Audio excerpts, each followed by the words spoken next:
No niin, nyt olisi vika EVX-lauvassa. Sehän tekee tämmöstä. Ei mitään, sitten kun vettää taaksepäin E1. Moottori ei näin pian mitään ääntä. Mutta joo, taaksepäin E1.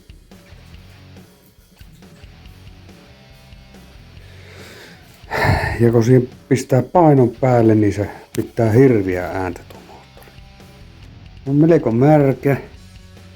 Taitaa olla ongelma täällä. Siellä näkyy johot. Ja märkänä. Oi voi, oi voi. Aukastaanpa tuo ja kato.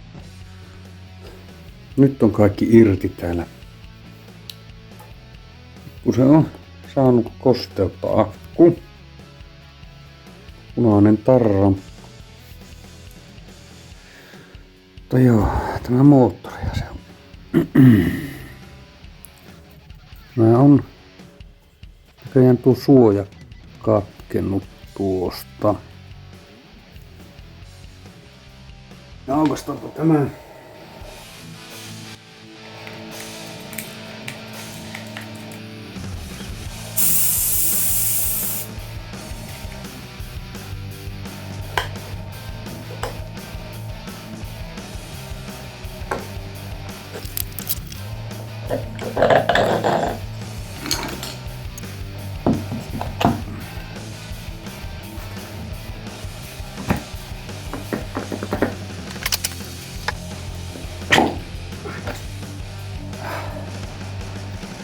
Ei näy täällä ongelmia.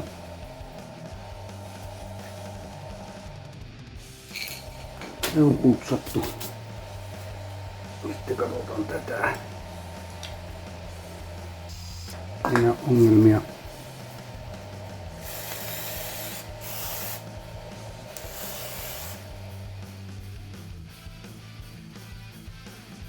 Käytetäänpä vähän nestemäistä sähköteippiä. Laitetaan tuonne tänne johtojen väliin.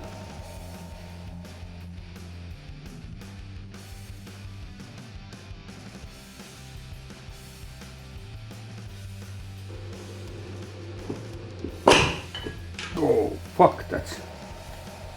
No, satana melko X. Tuolta on vähän johto niinkö saanut osuuma. On täällä aika montakin johtoa täällä. Tuolla näkyy.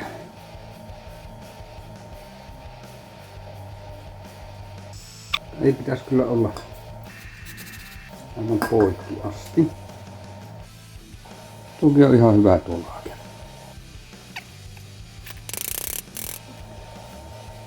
Eipä mä tässä näe ongelmaa, niin me laitetaan pikkusen tähän tiivistettä, ettei mene vettä tuonne moottoriin.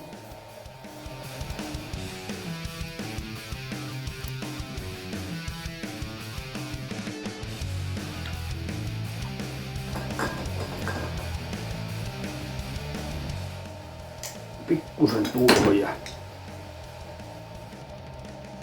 sitten pyöritetään paikalle. Pitäisi levitä sen verran.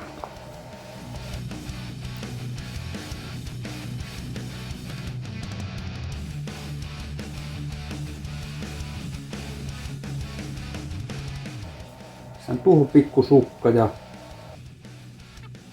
laitetaan sitten tuota nestemäistä sähköteippiä ja teipillä ympäri. Tämä tulee just tuohon rungon kohdalle. Tämä tänne.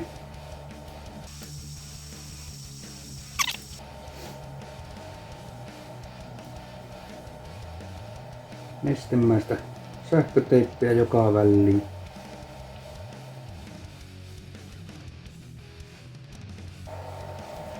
Sitten vielä sähköteippi tuo.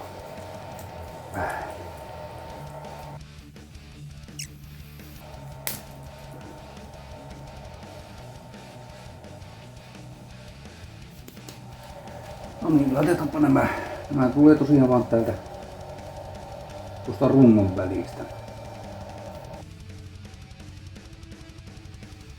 Kaikki on nyt koossa. Ei pidä nyt kyllä mitään ääntä. Tänne kannattaa laittaa silikoonit johtoille kunnolla. Mutta joo. Ei muuta kuin laitetaan pikkusen nippareilla muuta kiinni ja kokeillaan. Täällä oli akun tiinityskin irti, niin laitetaan sekin.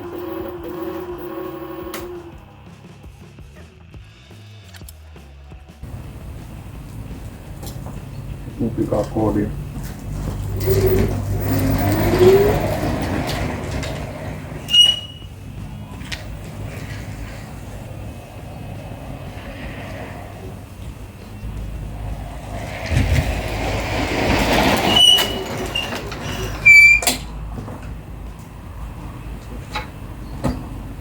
Hyvin toi. Joo, en tiedä. Varmaan otti ne moottorijuhot siellä yhteen vaihejuhot tai joku tämmönen ja kosteutta. Mutta nyt se on taas toiminnassa. Että sehän saattaa olla ihan pienestäkin kiinni. Tuo E1, mutta se on moottoriin liittyvä vika mun mielestä. Nythän tuo toimii, ei muuta kuin putsata ja pitää varmaan etupäätä vähän kiristää. Katso onko laakerit kunnossa. Takalukari taas. Mutta joo. Seuraava projekti ja siinä oli kans scooterhäkkiä käytetty ja vehe aivan sekaisin. Siihen vaihdetaan sitten osia ja mutta siihen sitten seuraavassa videossa, sähköpotkulautavideossa, lisää siitä.